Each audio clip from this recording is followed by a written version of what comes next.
पालखी नाचवण्याचा प्रयत्न आहे.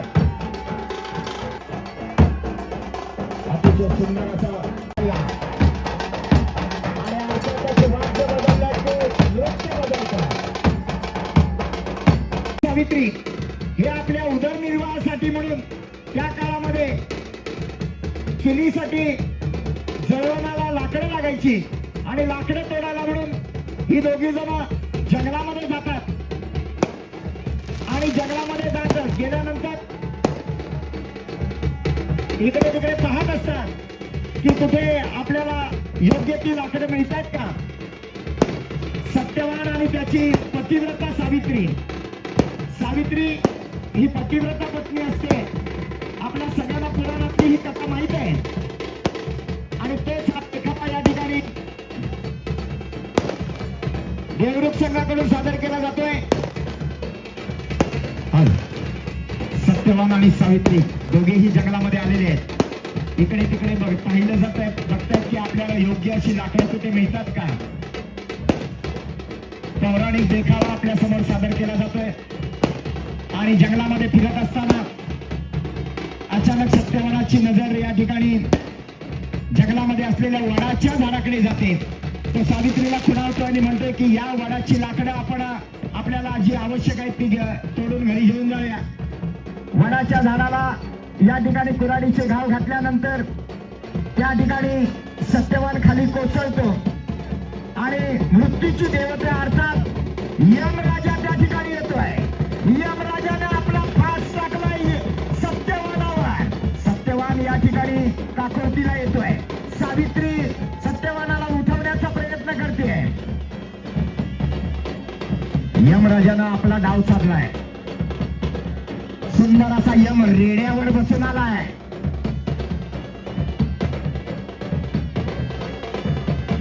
अतिशय सुंदर अशी कलाकृती या ठिकाणी सादर होते फ्रेंड्स ग्रुप पालखी नृत्य पथक देवरुख या संघाकडून. यम आणि सत्यवान सावित्री. सावित्रीच्या लक्षात आलंय की आपला घात झालाय, आपला पती आता आपल्याला सोडून जातोय. त्यानंतर निश्चितच ती यमराजाकडे वळते आणि यमराजाला विनंती करणार आहे. बघूया काय होतंय. सुंदर अशी ही कलाकृती या ठिकाणी सादर केली जाते. पतिव्रता सती सावित्री यमराजाजवळ विनंती करते. पतिव्रता सती सावित्री क्षमा मागते. पतीचे तू जीवदान दे यमा सांगते. पतीचे तू जीवदान दे यमा सांगते. सुंदर अशी ही कलाकृती या ठिकाणी देवरुख संघाकडून सादर केली जाते. शेवटी यमराजा सुद्धा सावित्रीच्या या भक्तीबद्दल पतिप्रेमाबद्दल या ठिकाणी भावुक होतोय आणि तो पतिव्रता सावित्रीच्या प्रेमाखातर सत्यवानाचे जे प्राण त्याने घेतलेले असतात ते प्राण परत सत्यवानाच्या देहामध्ये आणून सोडतोय आणि सत्यवान जिवंत होतोय.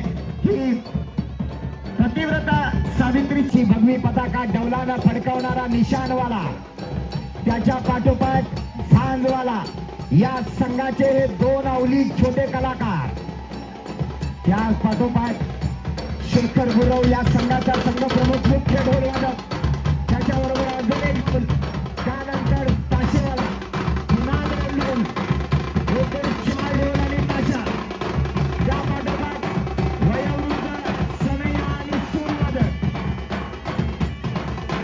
असे हे 9 जणांचे वाद्यवृंद या ठिकाणी तिसऱ्या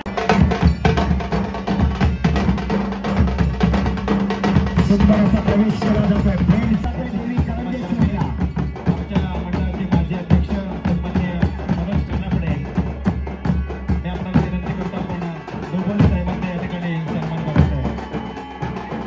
या ठिकाणी सूड मारला जातोय. सूड म्हणजे कुणाचा बदला नाही, सूड म्हणजे कुणाचा अपमान नाही, तर सूड म्हणजे ढोलावर जे वाद्य वाजवलं जातंय त्या वाद्याला कोकणामध्ये सुराचं वाद्य म्हणतात आणि प्रत्येक संघाची सुरुवात आणि शेवट हा सुरानेच व्हायला हवा. शिवाय या पालखी नृत्य स्पर्धेचे सगळ्यात महत्वाचे 2 नियम, एक म्हणजे पालखी नाचवत असताना कोणत्याही कलाकाराचा पाय हा पालखीला लागता कामा नये आणि पालखीचा कुठलाही अवयव हा जमिनीला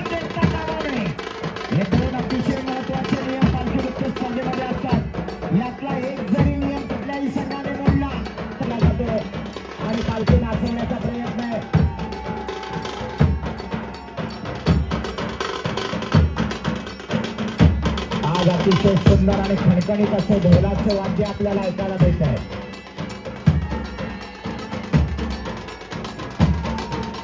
साधारणतः दिलेल्या 20 मिनिटांच्या वेळेमध्ये प्रत्येक संघ हा नृत्याच्या वेगवेगळ्या 40 ते 44 वेगवेगळ्या चाली मारत असतात. काही मातबर संघ आहेत जे 44च्या पुढे सुद्धा जातात.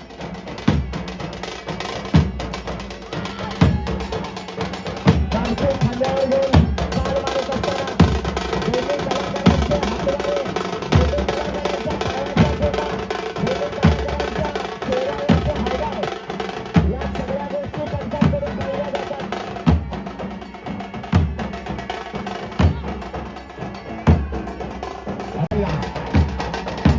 आणि अर्थातच वाद्य बदललं की नृत्य बदलतं.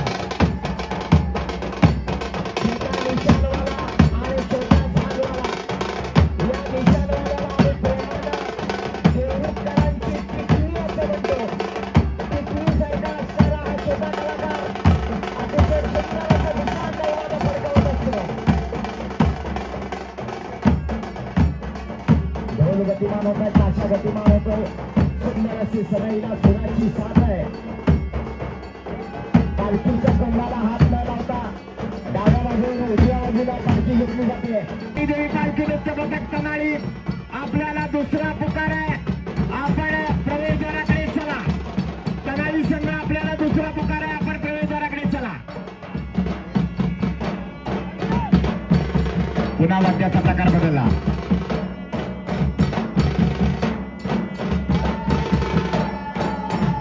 पारंपरिक वाद्य आणि त्या पारंपरिक वाद्यावर साजेशा अशा पारंपरिक नृत्याच्या चाली सादर होणार.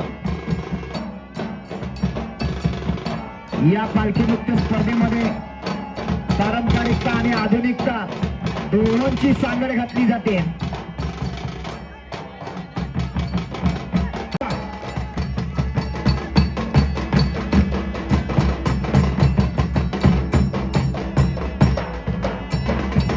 पुन्हा वाद्याचा प्रकार बदलतोय.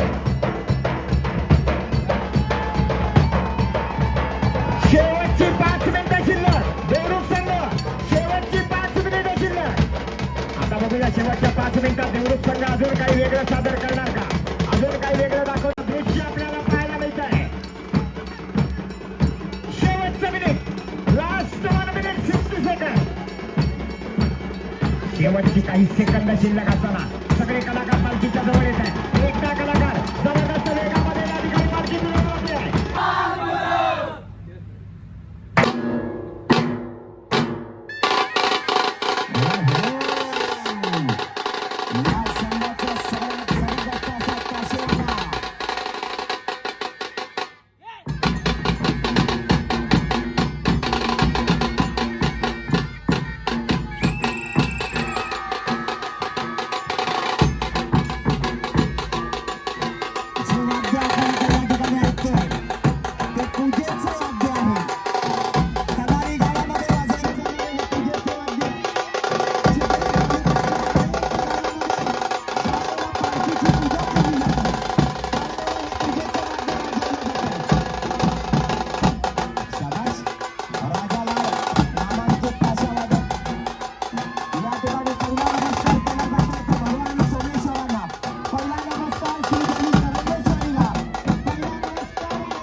चेहरा 50 वर्ष